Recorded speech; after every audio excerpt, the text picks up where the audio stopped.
questa è una cosa bella perché tutta la comunità praticamente si è messa in gioco in tanta dedizione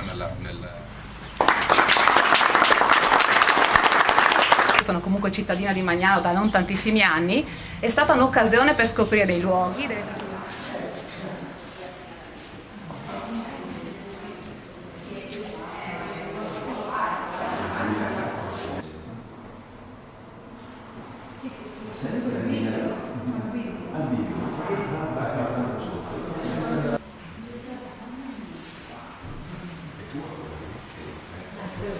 Allora,